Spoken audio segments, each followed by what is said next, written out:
Electric flux. Consider flow of a liquid with velocity v through a small flat surface ds in a direction normal to the surface. ये एक pipe हो गया, ठीक है, clear है क्या? Yes और नो?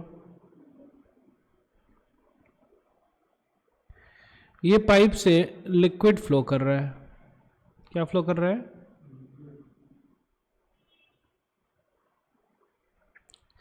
तो कुछ ऐसा फ्लो होगा इसका. क्लियर है क्या? ये सर नो, ठीक है. And this is how the liquid is going to flow. Now consider an area, ठीक है. अब इस एरिया को हम लोग अगर देखें,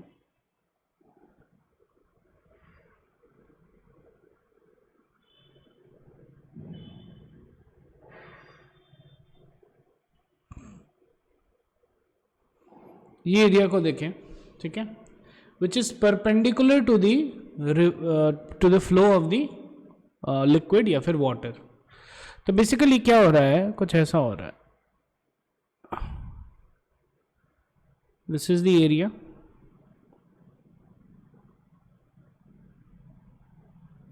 and water is coming out perpendicular to the area.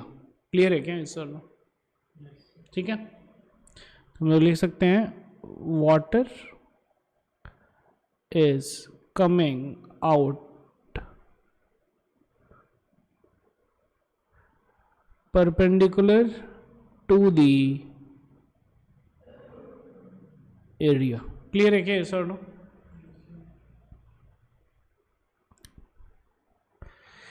The rate of the flow of liquid is given by the volume crossing the area per unit time, that is V into ds, and it represents the flux of liquid flowing across the plane. ठीक है. तो अब जो है, अगर ध्यान से देखा जाए, तो अगर हम लोग बोलें how much volume of liquid comes out per second, ठीक है, क्या बोल रहे हैं हम लोग?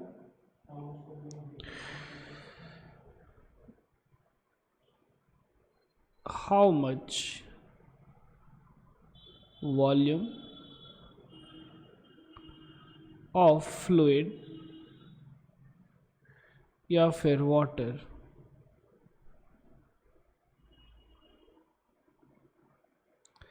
कम्स आउट पर सेकेंड, कितना आएगा? तो अगर ध्यान से देखा जाए, ठीक है, एक सेकेंड में अगर इसका वेलोसिटी v है, क्या है वेलोसिटी? v है, तो एक सेकेंड में ये कितना डिस्टेंस ट्रेवल करेगा? एक सेकेंड में ये ट्रेवल करेगा v इंटू टी, और t 1 है तो v ही ट्रेवल कर लेगा ना. यस और नो? v मीटर ट्रेवल करेगा. यस और नो? तो ये हो गया, अगर ध्यान से देखा जाए, ये लेंथ हो गया, और ये था area of cross section. Clear है क्या? एरिया ऑफ क्रॉस सेक्शन था ऐसा कुछ, ये ऐसा था. क्लियर है क्या? As A. तो अब इतना जो है, इतना वाटर या फिर इतना फ्लूइड तो बाहर निकलेगा ना. यस और नो? क्लियर है क्या? एक सेकेंड में जो है यहां का जो फ्लूइड था यहां पे आ गया, तो इसका मतलब कि जितना फ्लूइड था बीच में, सारा फ्लूइड बाहर निकल गया ना. यस और नो? तो इसका अगर area of cross section A है और ये लेंथ जो है v है, तो क्या हो जाएगा? v into A. यस और no? This is the volume of the liquid which comes out per second. Yes और नो? तो इसको हम लोग बोलते हैं flux of the liquid.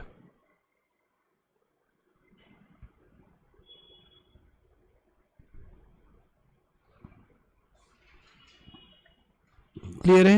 Yes और नो? लिख लीजिए. अब आगे बढ़ते हैं.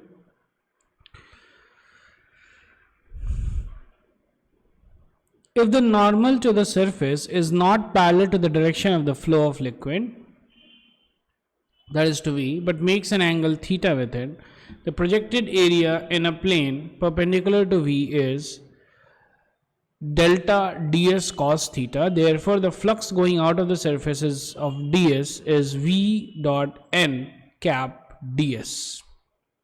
अब क्या बोल रहा है कि ये हम लोग कब कैलकुलेट किए हैं? ये सारा कुछ जो था हम लोग कैलकुलेट किए हैं कब? जब all the flow is perpendicular to the area. Yes और नो?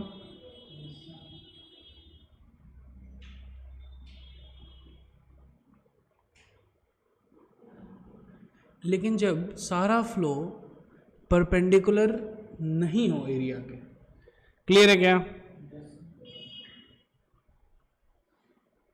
लेट अस से कि एरिया जो है कुछ ऐसा है.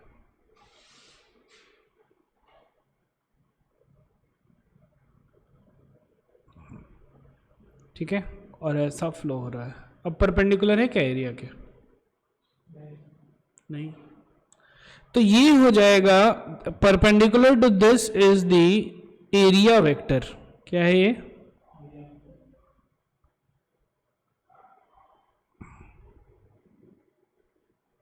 और इस केस में जो फ्लक्स हो जाएगा दिस इज, ये था flow, that is V, this is theta. तो ये हो जाएगा flux V into A cos of theta. Clear है क्या? यस और नो? ठीक है. ये कब? when the velocity is not perpendicular to area. Clear है क्या? इसको लिख लीजिए. So for the case of the electric field we define an analogous quantity and call it electric flux. अब जो है हम लोग क्या कर रहे हैं, ये तो हम लोग फ्लो के लिए बनाए थे ये V dot A.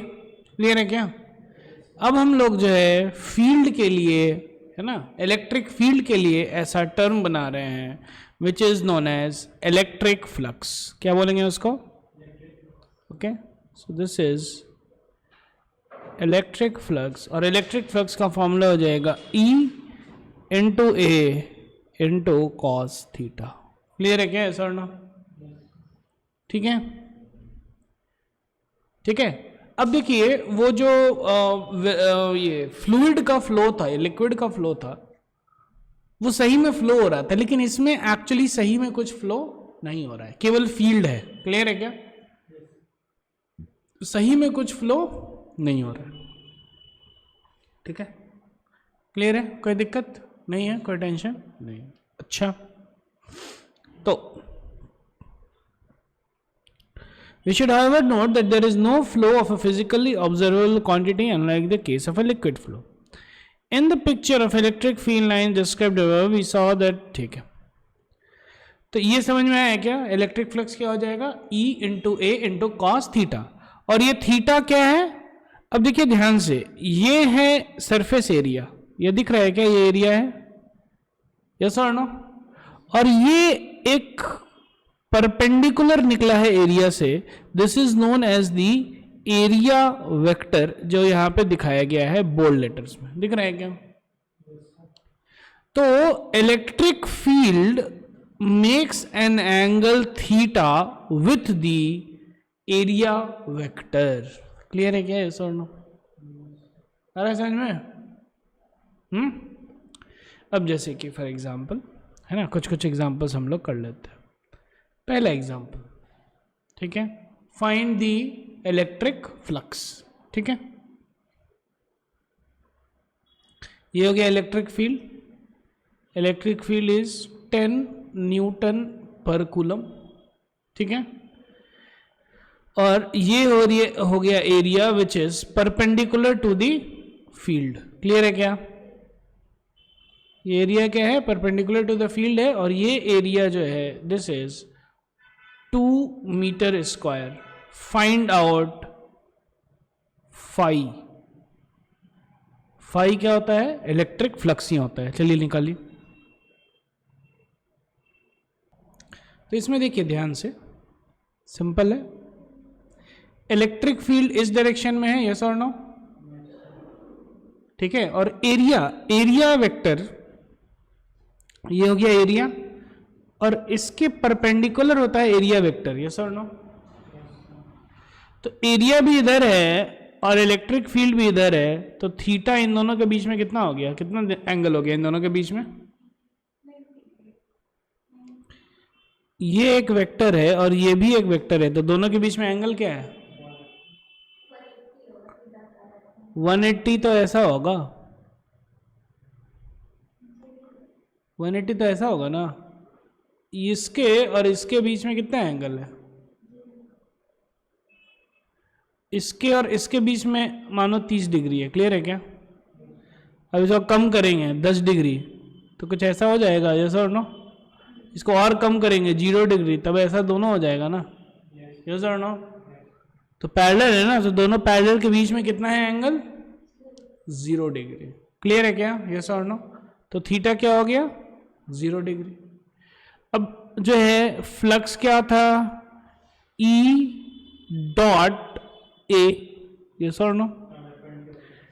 The electric field which is 10 Newton per coulomb into area which is 2 meter square into cos of 0 degree, yes or no? कितना हो गया? 20 Newton meter square per coulomb, that is going to be the flux, क्योंकि cos 0 क्या होता है? 1 होता है। लिख लीजिए। Question 2,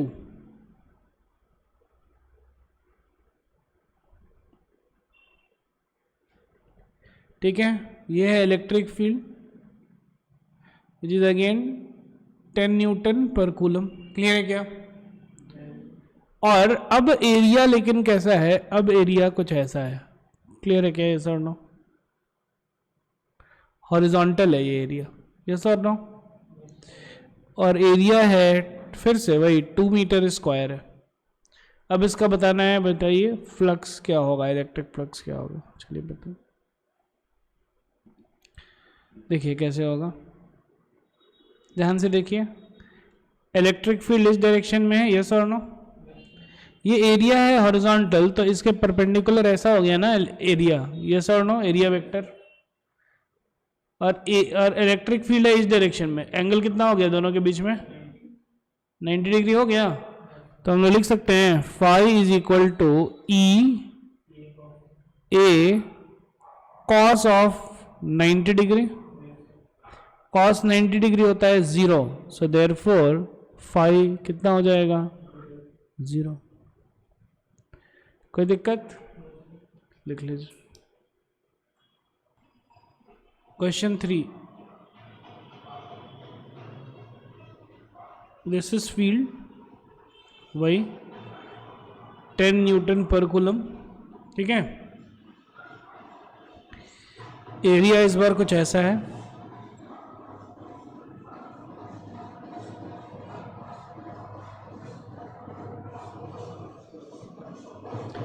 and this is at an angle of 45 degrees. ये जो एंगल है कितना है? 45 डिग्री। क्लियर है क्या? Sir no. अब बताइए क्या होगा फ्लक्स।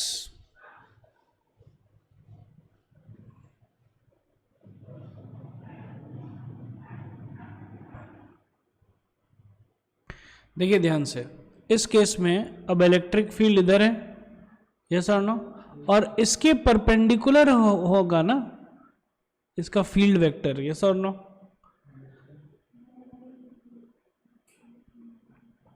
तो ये अगर 45 है तो ये भी 45, ये भी 45, तो ये भी 45। क्लियर है क्या?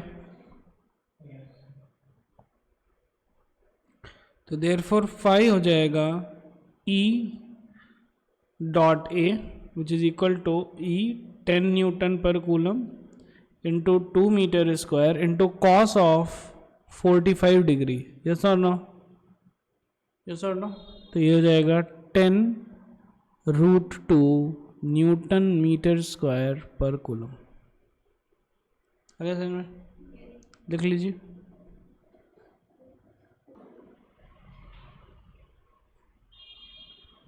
क्वेश्चन 4, यह है इलेक्ट्रिक फील्ड, वही है 10 न्यूटन पर कूलम, ठीक है। और ये है एरिया, ठीक है, दिख रहा है क्या ऐसा नो? ये है area vector,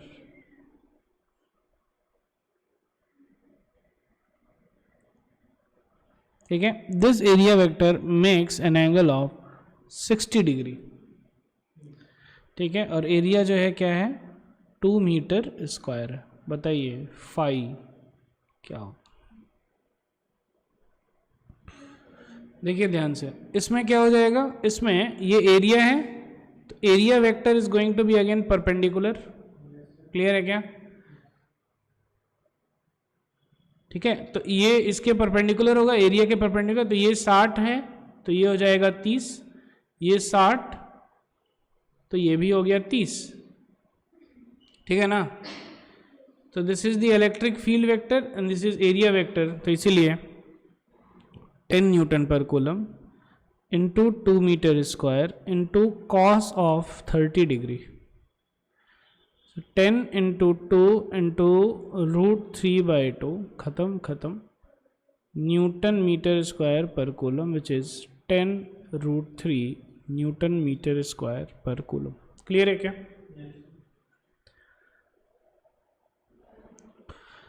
In the picture of electric field line described above, we saw that the number of field lines crossing a unit area placed normal to the field at a point is the measure of the strength of electric field at that point.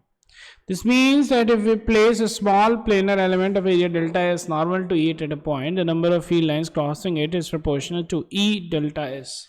ये देखिए, ये perpendicular है तो E delta S. Clear है क्या?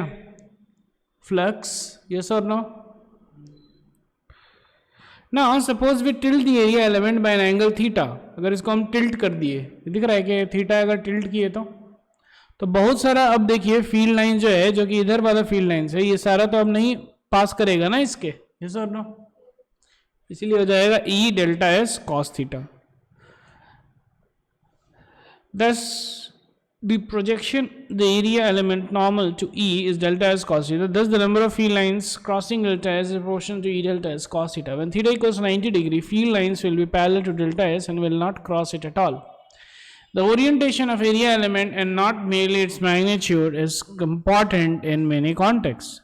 For example, in a stream, the amount of water flowing through a ring will naturally depend on how you hold the ring.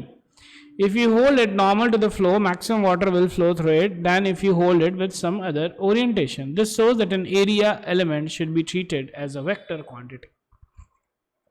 तो simple सा बात है, अगर हम जैसे कि रिंग है कुछ, ठीक है ना, या फिर कुछ एरिया है, अगर ऐसे वाटर फ्लो कर रहा है तो अगर ऐसे रखेंगे तो देखिए बहुत सारा वाटर जो है क्रॉस करेगा ना इस एरिया को परपेंडिकुलरली। क्लियर है क्या?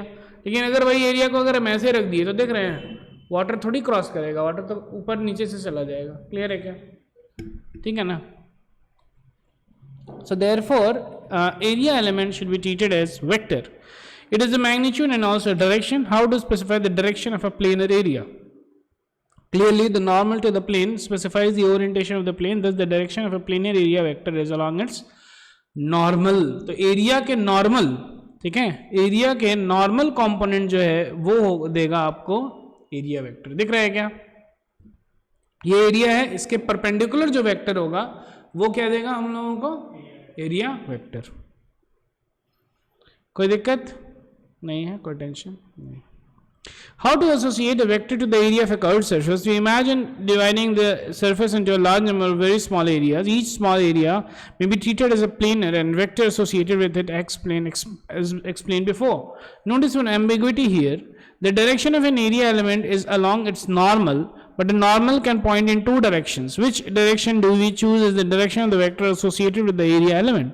The problem is resolved by some convention appropriate to the given context. अब देखिए क्या बोल रहा है, ये बोल रहा है कि देखिए ये हो गया एरिया, यस और नो, और ये क्या हो गया, ये हो गया एरिया वेक्टर, यस और नो। तो एरिया वेक्टर इधर भी हो सकता है और एरिया वेक्टर जो है ना इसके परपेंडिकुलर ऐसे नीचे भी जा सकता है। क्लियर है क्या? यस और नो? जैसे कोई सा भी अगर एरिया है तो इसके परपेंडिकुलर भी होगा ना, इसके परपेंडिकुलर दो वेक्टर हो सकता है ना, इस डायरेक्शन में और इस डायरेक्शन में। तो क्या करना है हम लोग को कि कौन सा होगा, दोनों में से कोई भी हो सकता है, लेकिन एक प्रॉब्लम के लिए एक डायरेक्शन को हम लोग पॉजिटिव रखेंगे। क्लियर है क्या?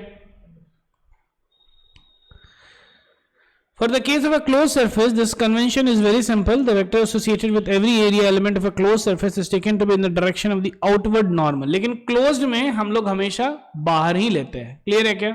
इसको हम लोग बोलते हैं outward normal. Yes or no? Clear है? This is the convention used in figure 1.16. Thus, the area element vector, that is delta s, at a point on a closed surface area delta s n cap, where delta s is the magnitude of the area element and n cap is the unit vector in the direction of outward normal at that point. We now come to the definition of electric flux. Electric flux through an area element delta s is defined by delta phi is equal to E delta s cos theta. हम लोग बहुत सारे example करके देख पे लिए, which as seen before is proportional to the number of field lines cutting the area element. ठीक है ना? तो ये area element है, cutting the area element, that is proportional to E delta s. Notice we could look at the expression E delta s cos theta in two ways. E delta s cos theta, that is E times the projection of area normal to E, that is component of E along the normal to the area element times the magnitude of the area element. ठीक है ना? E delta s cos theta वही होगा. The unit of electric flux is Newton per coulomb meter square. तो हम लोग भी देखिए, हम लोग भी जितना बार कैलकुलेट किए हैं यही वाला यूनिट आया है, न्यूटन मीटर स्क्वायर पर कूलम. दिख रहा है क्या? यस और नो? यही आया है ना? इसमें भी देखिए ये दिया हुआ है न्यूटन मीटर स्क्वायर पर कूलम.